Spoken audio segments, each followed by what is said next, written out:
So let's take a look at some formulas now. Okay, so if you've watched the last video, you saw how to import the templates into zzTakeoff, or excuse me, the items. But what we want to do now is actually build a formula for these parts. So you can see I have these areas here for, I think it was soil prep.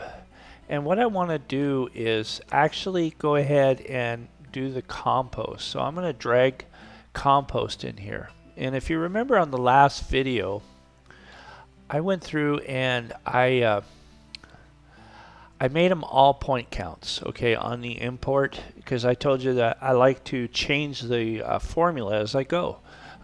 As you build these, you might as well do it here. If you're trying to do it in the templates or the import, batch import, you can do that. But it gets really confusing, especially if you want to get really specific about stuff. So again, you can build that formula inside of the batch import in your Google Sheets or Excel. That's not an issue. But I want to show you how I do it. And then you can, I don't know, laugh, mock at me, or try it this way and then try it the Excel way and see which one you like better. So right off the bat, we know it's a material, we have that, but we don't want it to be a count. We want the area to be an area. So we have this area. And then on compost, usually what it's measured by is how many cubic yards per 1,000 square feet. So we're going to take the area and divide it by 1,000, okay? And that's going to tell us how many 1,000 square feet. That's fine. But now what we want to do is multiply this times the application rate. So what I'm going to do is I'm going to use the old parentheses on both sides of this, just you know, just normal Excel math.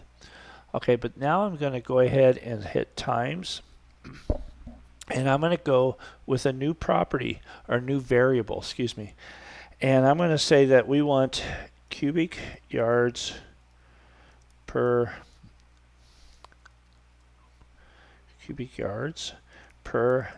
MFS, or 1,000 SF, 1,000 square feet. Okay, and close it up with the bracket.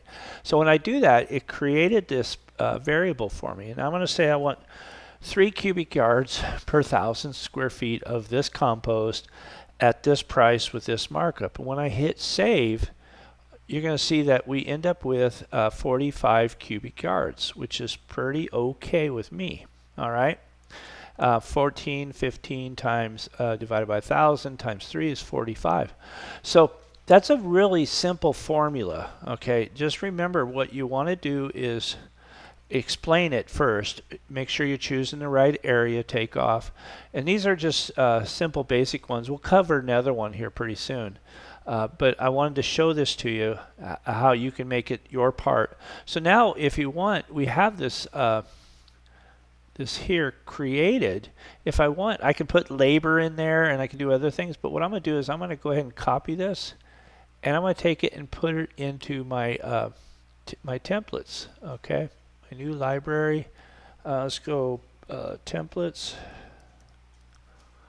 and hit save, and then I'm going to go Command V, and there it is. I have my soil prep with the proper formula ready to use again if I want. So if I want, I can go ahead and start a new takeoff. Let's do it for lawn area, and I'm just going to make a kind of a little blotch of a measurement here, so you can see, and I'll hit escape. You can see how many yards of compost we need. We need 79 yards.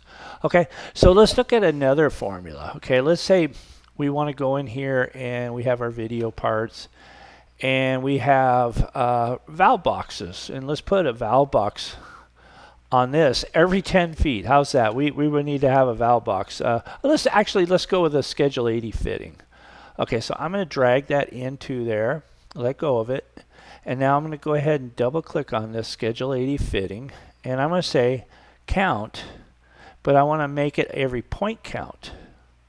Okay, I could make it linear if I wanted to, but then it's just going to tell me that, hey, you have 24 point counts here, and at every point count where there's a bend or a 90 or 45 or T whatever, you're going to have one 3-inch Schedule 40 fitting.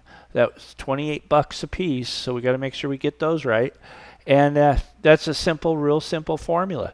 If I wanted to say, hey, I want to multiply this times 0.5 for 50%, or I can make a variable. Let's go ahead and make a variable while we're here. So I'm going to go left bracket. I got to spell it right. I'm tired. Percentage of fitting per click. You can name it whatever you want. All right, so when I do that, it has given me this formula. So now I'm going to say that 50%, or 0.5 in this case, and I could make it say percentage. That's not too hard, but I'm going to say 0.5. So every 2 clicks, it's going to give me 1, and then I want to round up to the nearest 1. So that should give me half as many. I had 24, now I have 12. And if I want, I could copy this, paste it, and then I could make this like, I can make one a 90, I can make one a 45. So you get the idea. You could be really versatile on how you attack your formulas. And this is one of the reasons I really like doing the formulas individually, is I bring them into templates. I'll just start building them. And then when I'm happy with it, I'll copy it, go to my templates, and let's go with templates, and then I'm going to go ahead and hit Command V, and now I have that template ready to use the next time. All right, I hope that helps. I'll get into more advanced formulas here in the next video. Okay, thanks for watching.